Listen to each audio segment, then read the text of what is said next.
اچھا جی قبر میں چلے گئے، کتنے سوال ہوتے ہیں قبر میں؟ بولے کتنے سوال ہوں گے؟ اللہ آپ کو خوش رکھے، 3 سوال ہوں گے۔ پہلا کیا ہے؟ تیرا رب کون ہے؟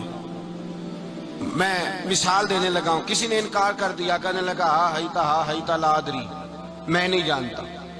تو اللہ کو نہیں مانتا تو چاہیے نا رب جہنم میں ڈال دے، پر اللہ نے دوزخ میں نہیں ڈالا، نہیں ڈالا۔ ابھی دوسرا سوال پوچھو، ماں دینو کا تیرا دین کیا ہے؟ ہا ہیتا لا ادری، کافر ہے، منافق ہے، فاسق ہے، کہتا ہائے افسوس میں نہیں جانتا۔ چاہیے تھا نا دین نہیں جانتا دوزخ میں ڈالا جائے، لیکن اللہ ابھی دوزخ میں، ابھی جہنم کا گڑھا نہیں بنی۔ فرمایا تیسرا سوال پوچھو، حضور کا چہرہ دکھایا، ما کنتا تقول فی حق ھذا الرجل، ان کے بارے میں کیا کہتا تھا؟ اس نے کہا میں نہیں جانتا۔ اللہ نے فرمایا تو میرے نبی کو نہیں جانتا، پکڑو اس کو جہنم میں داخل کر دو۔ نہ اپنی ذات کے انکار پر دوزخ میں بھیجا، نہ دین کے انکار پر، کہا میرے مصطفیٰ کو نہیں مانتا، ڈالو اس کو جہنم کے اندر۔ تمام کتب حدیث، تمام بخاری سے لے کر طبرانی تک، تمام کتب حدیث میں اسی رنگ میں روایت ملے گی۔ قبر میں بندہ گیا، مومن ہے، مسلمان ہے، نمازی ہے، 10 حج کیے، 15 عمرے کیے، زکاتیں، صدقات، خیرات، عبادات، نفل، نماز، داڑھی، حج، عمرہ، بڑا کچھ۔ ہاں بھائی من ربو کا، اس نے کہا ربی اللہ، اللہ میرا۔ اس کو جنت کوئی نہیں ملی، ابھی جنت کی کھڑکی۔ دوسرا سوال پوچھو، ماں دینو کا تیرا دین کیا ہے؟ دینی الاسلام، میں اسلام کو مانتا ہوں، جنت مل گئی۔ پورے کے پورے دین کو مان رہا ہے، نماز کو مان رہا ہے، حج کو مان رہا ہے، زکوٰۃ کو مان رہا ہے، عبادات کو مان رہا ہے، ہر چیز کو مان رہا ہے، لیکن جنت ملی۔ فرمایا تیسرا سوال پوچھو، حضور کا جلوہ والضحیٰ دکھایا۔ کچھ لوگ غلط ترجمہ کرتے ہیں، یہاں بھی کہتے ہیں پوچھا جائے گا یہ کون ہے، یہ لفظ نہیں ہے، ما کنت تقول فی حق ھذا الرجل۔ اللہ فرمائے گا یہ بتا دنیا میں میرے نبی کو کیا کہا کرتا تھا، ان کے بارے میں تو دنیا میں کیا کہا کرتا تھا۔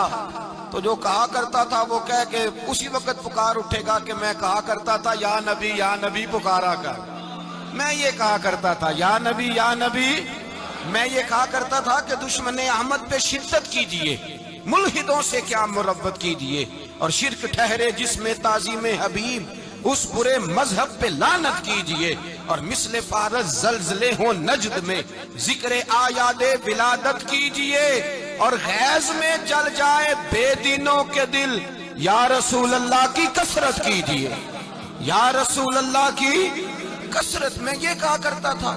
اچھا اس نے اللہ کو مانا، دین کو مانا، جنت نہیں ملی۔ جب کہنے لگا نا ہوا محمد الرسول اللہ صلی اللہ علیہ وسلم، جب حضور کو پہچانا، حضور کو، نبی پاک کو پہچانا، تو فرمایا نہیں میرے یار کو جانتا ہے، اب کھول دو جنت کا دروازہ۔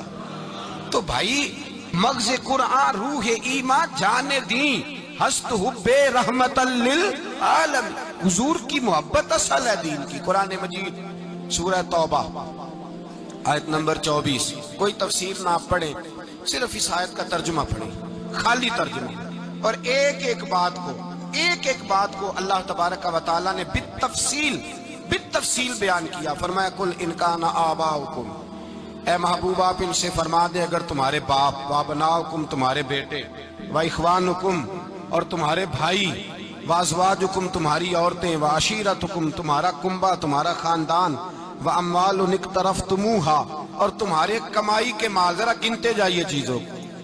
فرمایا محبوب کہہ دیں تمہارے باپ بھی، تمہارے بیٹے بھی، تمہارے بھائی بھی، تمہاری عورتیں بھی، تمہارا سارا ہی خاندان، بات ہی ختم کر دی، تمہارا سارا ہی خاندان، واموال اقترفتموہا اور تمہارا کمایا ہوا مال۔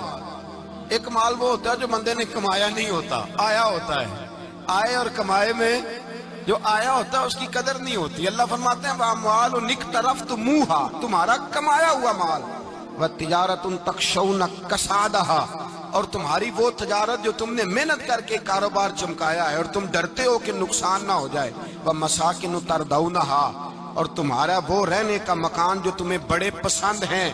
یہ ساری چیزیں گنوا کے کہا احب الیکم من اللہ ورسولی، اگر یہ چیزیں تمہیں خدا سے زیادہ پیاری ہوں اور خدا کے رسول سے زیادہ پیاری ہوں، وجہاد فی سبیلہ، اور ان کے رستے میں جہاد سے زیادہ پیاری ہو، پھر کیا کرو؟ فتربصوا، انتظار کرو، حتی یاتی اللہ بامری، یہاں تک کہ اللہ تم پر اپنا عذاب لے آئے گا۔ اگر تمہیں تمہارے باپ، تمہارے بیٹے، تمہاری اولاد، تمہارا کنبہ، تمہارا خاندان اگر مصطفیٰ کریم سے زیادہ پیارا ہوا تو پھر اللہ کیا کرے گا تم پر؟ اپنا اللہ عذاب نازل کرے گا تم پر۔ اگر یہ چیزیں تمہیں خود رسول پاک نے بیان کیا، اور لفظ انداز دیکھیے حدیث پاک کا، لا یؤمن احدکم حتی اکون احب الیہ من والدہ وولدہ، تم میں سے کوئی اس وقت تک مومن ہی نہیں ہو سکتا جب تک میں اسے اس کے ماں باپ اور اس کی اولاد والناس اجمعین، اور بات ہی ختم کر دی، فرمایا جب تک سب لوگوں سے بڑھ کر مجھ سے پیار نہ کرے اتنی دیر تک مومن ہو سکتا۔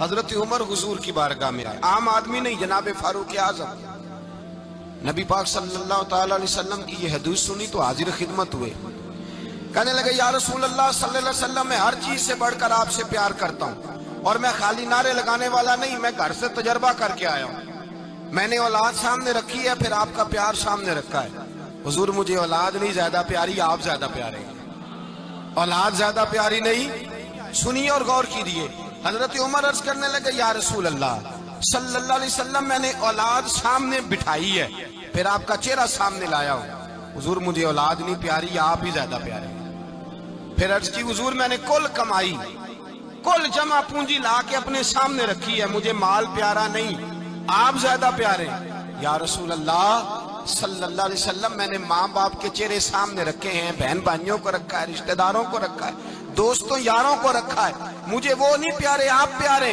اور حضور پھر میں نے اپنا علاقہ اور قبیلہ بھی سامنے رکھا ہے، حضور مجھے وطن سے پیار نہیں، آپ سے پیار ہے۔ اور محبوبہ حد ہو گئی، میں نے اپنی عزت بھی سامنے رکھی ہے، عزت بھی، لیکن محبوبہ مجھے عزت نہیں پیاری، آپ زیادہ پیارے ہیں۔ حق پسند لوگ تھے، سچی بات کرنے والے۔